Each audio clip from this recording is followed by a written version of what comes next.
అందరికీ నమస్కారం. నా పేరు doctor Sudarshan Reddy, consultant orthopaedic surgeon, Medicover hospitals Kakinada. ఈరోజు మనం ప్లేట్లెట్ రిచ్ ప్లాస్మా థెరపీ ఏ విధంగా వాడవచ్చు, మోకాళ్ళ అరుగుదలకి, గుజ్జు పెరగడానికి ఇప్పుడు ప్రజెంట్ ట్రెండింగ్లో ఉన్న టాపిక్. దీని గురించి కొన్ని అపోహలు ఈ వీడియో ద్వారా నేను క్లియర్ చేయాలనుకున్నాను. సో అంటే అది ఏ స్టేజ్ వాళ్ళకి వాడవచ్చు, నెంబర్ 1. సో ఇది పిఆర్పి ఇంజెక్షన్ వేయించుకుని ముందు తీసుకోవాల్సిన జాగ్రత్తలు ఏంటి, వేసుకున్న తర్వాత తీసుకోవాల్సిన జాగ్రత్తలు ఏంటి.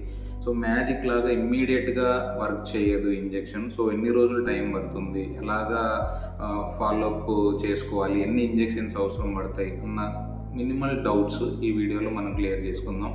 ప్లాస్మా థెరపీ అన్నది పేషెంట్ యొక్క బ్లడ్ తీసుకొని 10 to 15 ml బ్లడ్ తీసుకొని మనకు different type of platelet extraction చేయడానికి కిట్స్ ఉంటాయి. ట్రైసెల్ కిట్ కానీ, జిఎఫ్సి, పిఆర్పి కిట్స్ కానీ.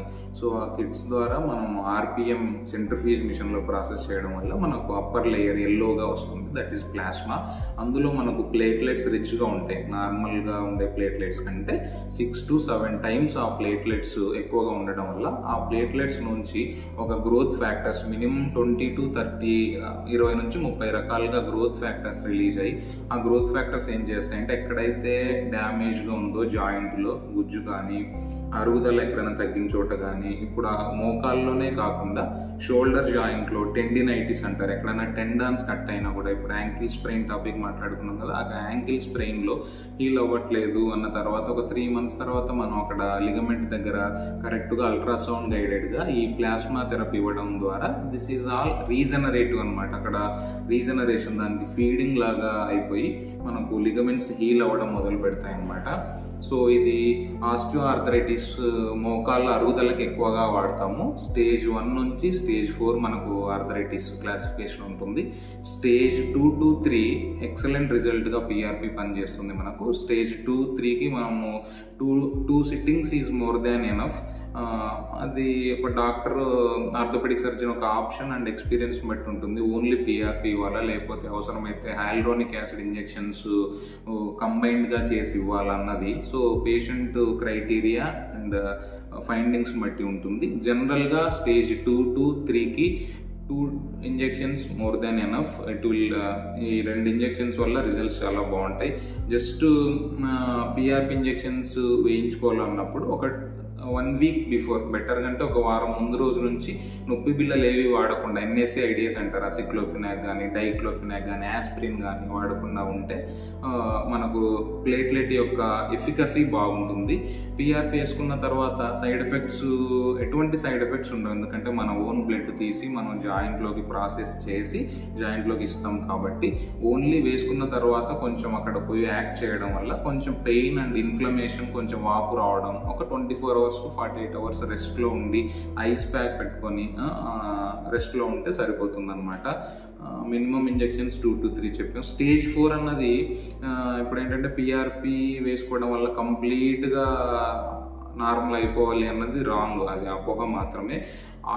సర్జరీకి ఆల్టర్నేటివ్ ట్రీట్మెంట్ అయితే ఇది కాదనమాట. కొంతమంది పేషెంట్స్ మనకు సర్జరీ పోస్ట్పోన్ చేయాలనుకుంటారు, ఇంకొక 6 months 1 year తర్వాత చూద్దాం, అంతవరకు నొప్పులు తగ్గాలనుకున్నవారు.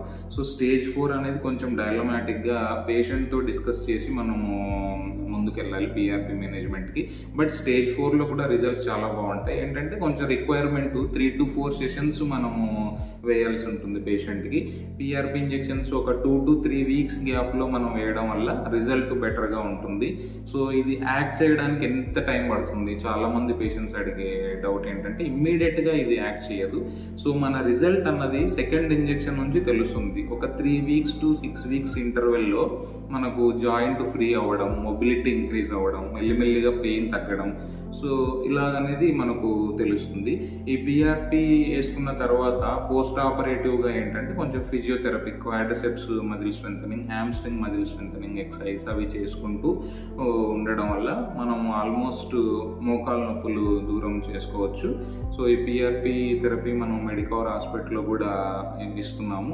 ఒక నీ జాయింట్కే కాకుండా షోల్డర్ జాయింట్లో మనకు టెండినోపతీస్ అనే రొటేటర్ కఫ్ టెండాన్స్ పార్షియల్గా కట్ అయిపోతే మనం అల్ట్రా అల్ట్రాసౌండ్ గైడెడ్గా మనం ఎక్కడైతే చీలిక ఉందో ఆ చీలికలో మనం ఇంజెక్షన్ అల్ట్రాసౌండ్ మిషన్ ద్వారా చూసుకొని ఒక 3 ml ఆఫ్ పిఆర్పి ఇవ్వడం వల్ల అక్కడ రీజనరేట్ అయిపోతుంది అనమాట tissue.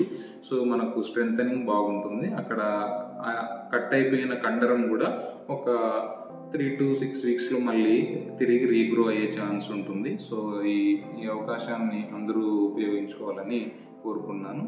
Thank you so much.